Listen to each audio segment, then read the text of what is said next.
Bom dia, bom dia. Vamos para mais uma leitura do nosso devocional. Hoje é quinta-feira, dia 17 de agosto, né? E a palavra hoje é: você é aceito.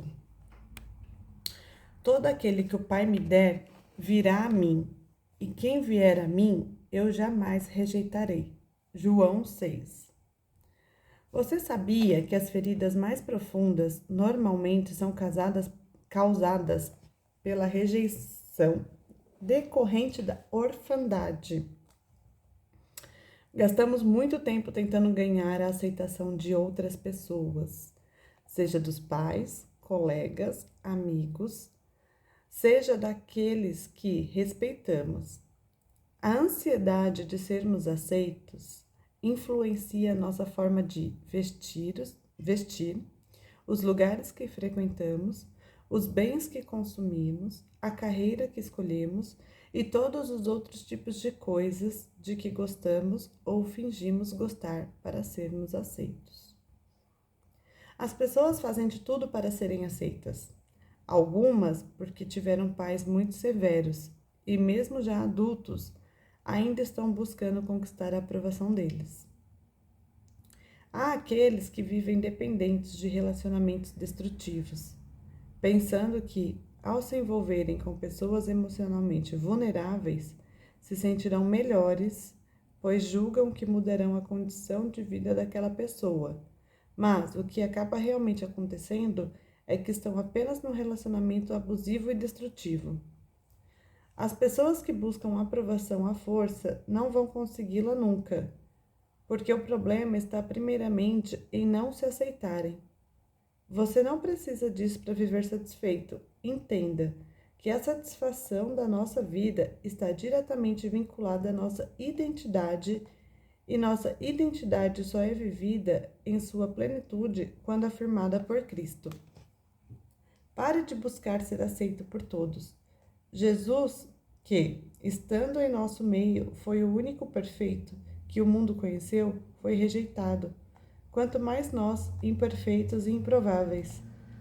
Jesus morreu de braços abertos, demonstrando que o recebe do jeito que você está, transforma a sua realidade e alinha o seu coração com o dele, para que você possa percorrer a sua jornada profética.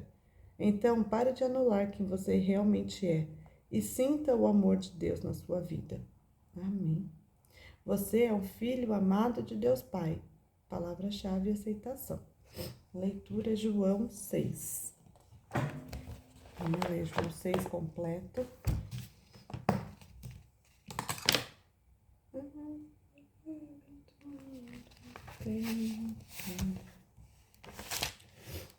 João 6.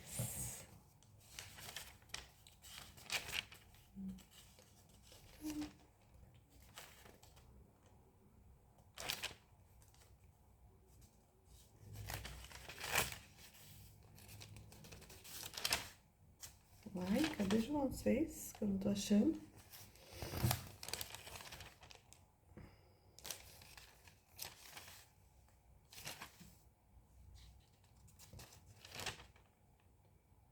Gente, cadê João 6?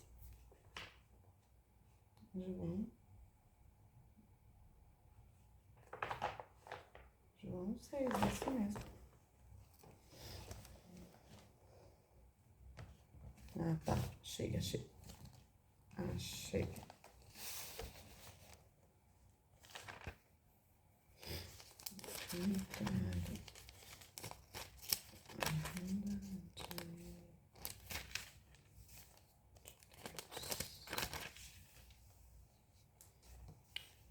João 6, do 1 ao 71. Depois disto, partiu Jesus para o outro lado do mar da Galileia, que é o de Tiberíades. E grande multidão o seguia, porque viu os sinais que operava sobre os enfermos. Então Jesus subiu ao monte e assentou-se ali com os seus discípulos. E a Páscoa, a festa dos judeus, estava próxima. Então Jesus, levantando os olhos e vendo que uma grande multidão vinha ter com ele, disse a Felipe: De onde comprarás pão para estes comerem? Mas dizia isto para o experimentar, para testar, né? Porque ele bem sabia o que havia de fazer. Filipe respondeu-lhe: 200 dinheiros de pão não lhes bastarão para que cada um deles tome um pouco. E um dos seus discípulos, André, irmão de Simão Pedro, disse-lhe: Está aqui um rapaz que tem 5 pães de cevada e 2 peixinhos, mas que é isto para tantos? E disse Jesus: Mandai assentar os homens. E havia muita relva naquele lugar. Assentaram-se, pois, os homens, em número de quase 5.000. Então Jesus tomou os pães e, havendo dado graças, repartiu-os pelos discípulos. E os discípulos pelos que estavam assentados, igualmente também dos peixes, e os discípulos pelos que estavam assentados, igualmente também dos peixes, quanto eles queriam. E quando já estavam saciados, disse aos seus discípulos: Recolhei os pedaços que sobrejaram, para que nada se perca.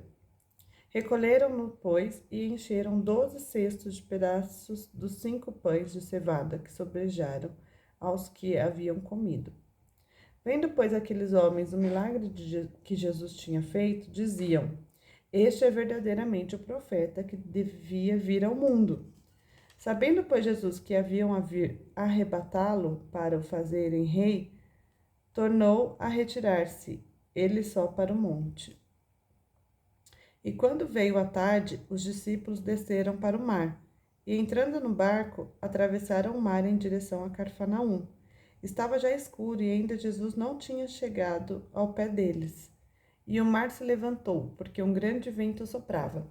E tendo navegado uns 25 ou 30 estádios, viram a Jesus andando sobre o mar e aproximando-se do barco e temeram. Porém ele disse-lhes: Sou eu, não temais. Então eles de boa mente o receberam no barco, e logo o barco chegou à terra para onde iam. No dia seguinte, a multidão que estava do outro lado do mar, vendo que não havia ali mais do que um barquinho, a não ser aquele do qual os discípulos haviam entrado, e que Jesus não entrara com os seus discípulos naquele barquinho, mas que os seus discípulos tinham ido sozinhos. Contudo, outros barquinhos tinham chegado de Tiberíades, perto do lugar onde comeram o pão, havendo o Senhor dado graças. Vendo, pois, a multidão que Jesus não estava ali, nem os seus discípulos, entraram eles também nos barcos e foram a Cafarnaum em busca de Jesus. E achando-o no outro lado do mar, disseram-lhe: Rabi, quando chegastes aqui? Jesus respondeu-lhes e disse: na verdade vos digo, que me buscais não pelos sinais que vistes, mas porque comestes do pão e vos saciastes. Trabalhai não pela comida que perece, mas pela comida que permanece para a vida eterna, a qual o Filho do Homem vos dará, porque a este o Pai Deus o selou. Disseram-lhe, pois, que faremos para realizarmos as obras de Deus? Jesus respondeu e disse-lhes: A obra de Deus é esta, que creiais naquele que ele enviou. Disseram-lhe, pois, que sinal, pois, fazes tu, para que o vejamos e creiamos em ti, que operas tu? Nossos pais comeram o maná no deserto, como está escrito: Deu-lhes a comer o pão do céu. Disse-lhe, pois, Jesus: na verdade vos digo, Moisés não vos deu o pão do céu, mas meu Pai vos dá o verdadeiro pão do céu. Porque o pão de Deus é aquele que desce do céu e dá vida ao mundo. Disseram-lhe, pois, Senhor, dá-nos sempre desse pão. E Jesus lhe disse: Eu sou o pão da vida. Aquele que vem a mim não terá fome, e quem crê em mim nunca terá sede.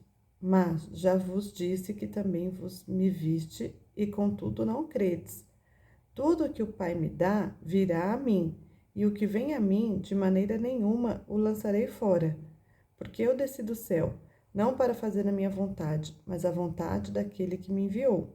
E a vontade do Pai que me enviou é esta, que tudo quanto me deu, nada perca, mas que o ressuscite no último dia. E a vontade daquele que me enviou é esta, que todo aquele que vê o Filho e crê nele tem a vida eterna, e eu o ressuscitarei no último dia. Murmuraram, pois, dele os judeus, porque dissera, eu sou o pão que desceu do céu. E diziam, não é este Jesus, o filho de José, cujo pai e mãe nós conhecemos? Como, pois, diz ele, desci do céu? Respondeu, pois, Jesus e disse-lhes, não murmureis entre vós. Ninguém pode vir a mim se o Pai que me enviou o não trouxer, e eu o ressuscitarei no último dia. Está escrito nos profetas e serão todos ensinados por Deus. Assim que todo aquele que do Pai ouviu e aprendeu, vem a mim. Não que alguém visse ao Pai, a não ser aquele que é de Deus. Este tem visto ao Pai. Na verdade vos digo que aquele que crê em mim tem a vida eterna. Eu sou o pão da vida. Vossos pais comeram maná do deserto e morreram. Este é o pão que desce do céu, para que o que ele comer não morra. Eu sou o pão vivo que desceu do céu. Se alguém comer deste pão, viverá para sempre. O pão que eu der é a minha carne, e eu darei pela vida do mundo. Disputavam, pois, os judeus entre si, dizendo, como nos pode dar este a sua carne e a comer? Jesus, pois, lhes disse, na verdade vos digo, que, se não comerdes a carne do Filho do Homem e não beberdes o seu sangue, não tereis vida em vós mesmos. Aqui ele está tratando sobre a Santa Ceia. Quem come a minha carne e bebe o meu sangue, tem a vida eterna, e eu o ressuscitarei no último dia. Porque a minha carne verdadeiramente é comida, e o meu sangue verdadeiramente é bebida. Quem come a minha carne e bebe o meu sangue, permanece em mim e eu nele. Como o Pai que vive me enviou, e eu vivo pelo Pai. Assim, quem de mim se alimenta, também viverá por mim. Este é o pão que desceu do céu.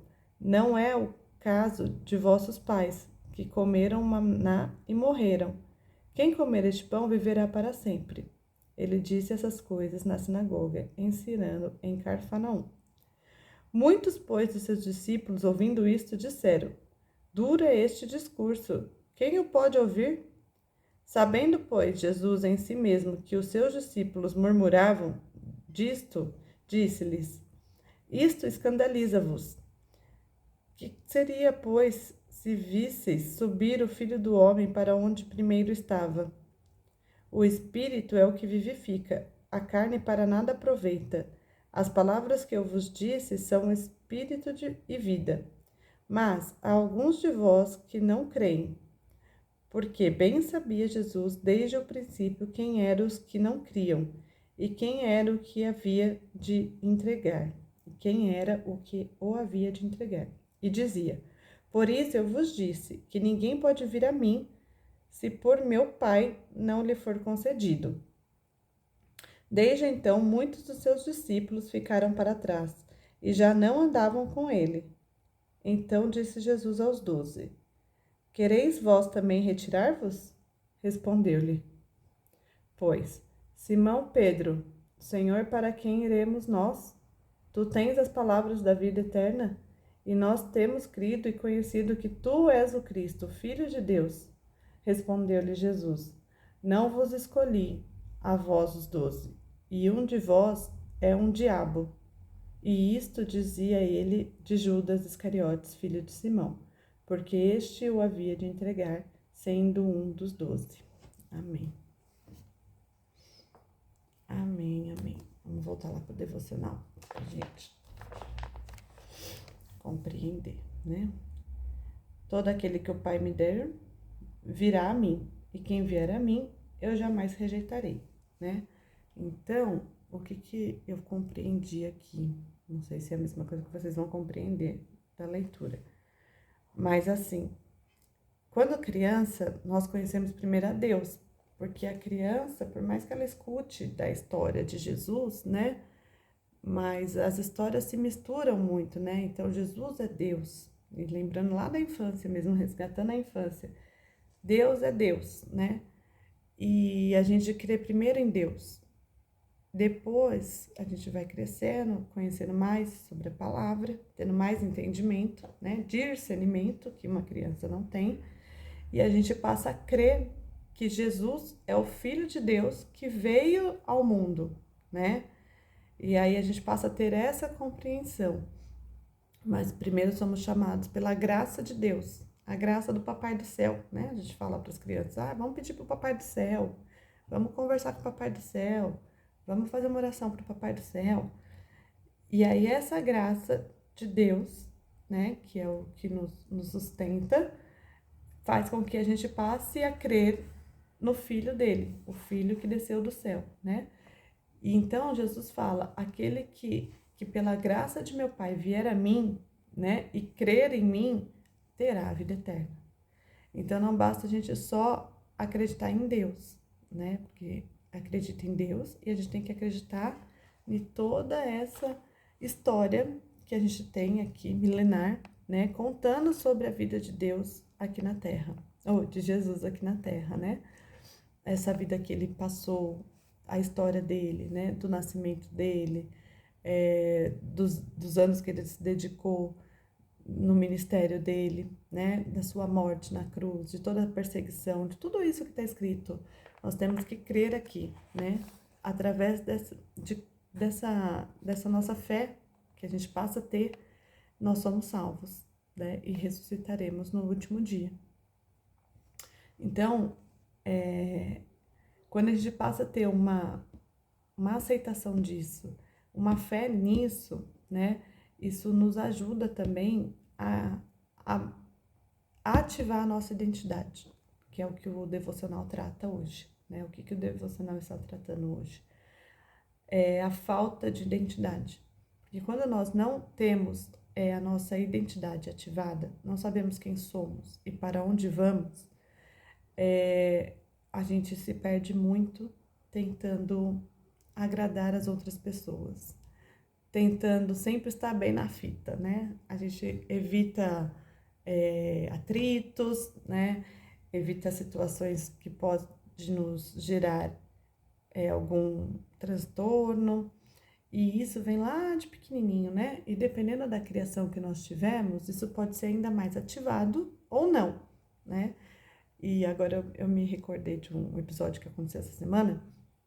Eu comprei um batom para Marília e ela tava levando esse batom todos os dias para a escola, né? Um batom que tá na moda aí das menininhas. E aí eu percebi que ela parou de levar esse batom para a escola. E eu falei para ela, por que você não tá mais levando o batom para a escola? Aí ela falou, mãe, porque chega lá todo mundo quer usar. E não dá, né, para todo mundo usar. Eu emprestei nos primeiros dias para as minhas amigas passarem, porque elas não tinham, mas não dá para ficar emprestando. Eu falei, né, não dá para emprestar.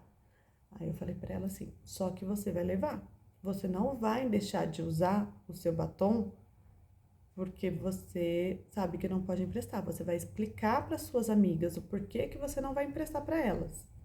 Você vai explicar que o batom, ele é um item de uso pessoal e que pode passar doenças para elas se elas usarem e você estiver doente, e se elas estiverem doentes também vai poder passar para você, e que por isso você não vai emprestar, porque é um item de higiene pessoal também, né? Então você vai explicar para elas e elas vão entender. Se você explicar para elas, elas vão entender e elas não vão deixar de ser sua amiga por isso. Então, é nesse momento que a gente ativa a identidade de uma criança. Por quê? Se eu falo para ela assim, é melhor não levar mesmo, porque aí se você não emprestar, elas podem ficar com raiva de você. O que eu estou ensinando se eu tivesse falado isso? Eu estou ensinando ela a não ter posicionamento, né? E aí cresce um adulto que não vai ter condições de falar não pro outro. E aí vai viver num relacionamento abusivo. Porque eu não aprendi quando criança a falar não. Eu não aprendi quando criança a falar não. Eu sempre falei sim e tinha medo de falar o não e as pessoas não gostarem de mim.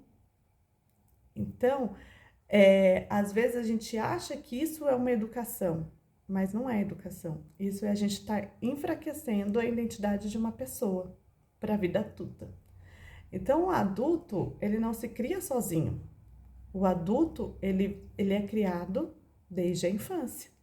Se a gente não identificar pontos para formar pessoas fortes, essa condição, chegar numa fase adulta, sem ter formado pessoa forte, pessoa que vai ter que ter momentos de indisposição com o outro, a gente vai passar na vida momentos de indisposições, né?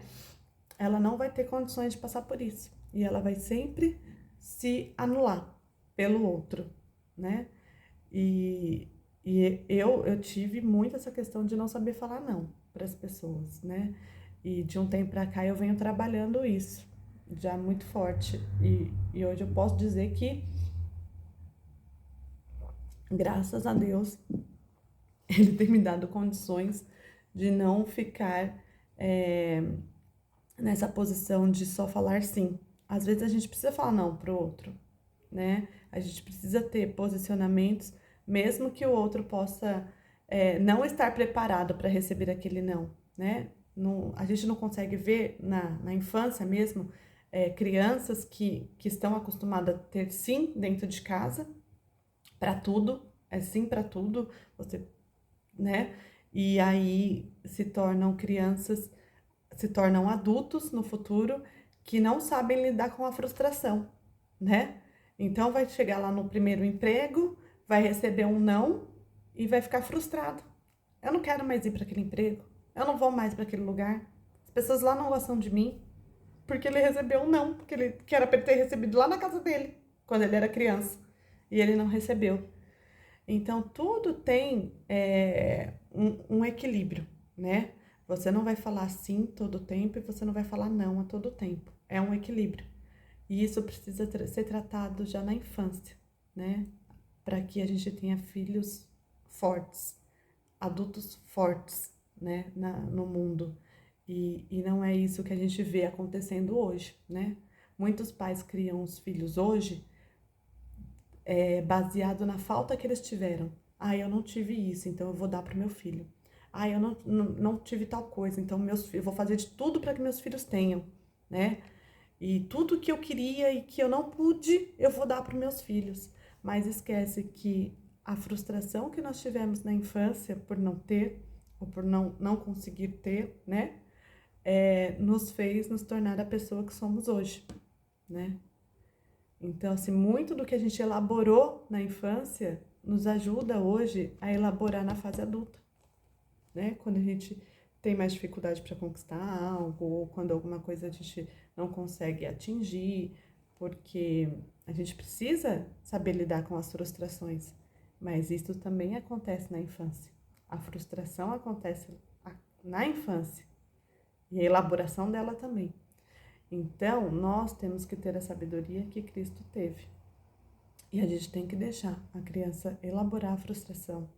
A gente tem que, ao mesmo tempo, deixar ela elaborar a frustração, a gente tem que potencializar ela para ela ser uma criança, futuramente um adulto, que vai ter posicionamento, que não vai deixar o outro comandar a vida dela, né? Que ela vai ter um posicionamento sabendo quem ela é e o que ela quer.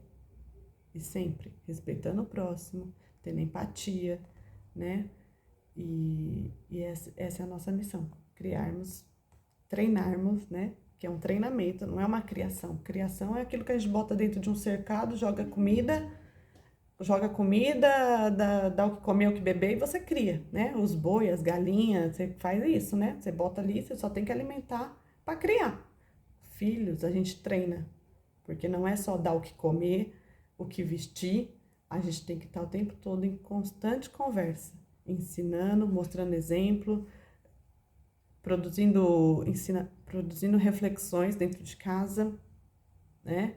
Então não é só dar comer, beber, brinquedo, isso, aquilo, e fica o dia inteiro lá no seu quarto, tá tudo bem. Não, a gente tem que buscar diálogo, a gente tem que buscar ensinamento, tem que entender o que aconteceu na escola, tem que estar ali, ó, atenta com as coisas que tá acontecendo, por que que tá mais calado hoje, se não é calado, vem aqui, vamos conversar o que que tá acontecendo, por que que você tá assim, né? Isso é treinamento. Criação é diferente de treinamento. Então, muitos pais têm criado filhos, mas a gente tem que treinar. A gente tá aqui para treinar. A gente tá aqui para treinar os nossos filhos, os nossos netos, né? As vovós aí, os nossos netos, a gente tem que treiná-los e tá sempre com o nosso Espírito Santo ali sensível para o que eles possam estar sentindo e acolhê-los, né? E é isso, e saber que nem Jesus, que foi perfeito e veio a esse mundo, né, com toda a sua perfeição, ele foi aceito por todos. Nós também não seremos, não seremos aceitos. E outro dia eu estava escutando uma pregação de um pastor bem conhecido, foi até um pedacinho só da pregação dele. E ele falou assim: você tá pensando se vão falar mal de você? Você tá com medo de que vão falar mal de você? Então deixa eu já te falar, vão falar. Então você fica em paz. Fique em paz porque vão falar mal de você. Você faça o que você quiser, vão falar mal de você. Então, faça o que tem que ser feito, né? Faça o que você sabe que tem que ser feito. Não fica pensando, mas o que vão falar de mim? Mas vão pensar isso. Vão pensar o que quiserem, desde que pense. Faça o que precisa ser feito. Amém? Obrigada para quem ficou no vídeo aqui do YouTube. Vou fechar com vocês, eu vou para a sala falar com as meninas. Um beijo e até amanhã.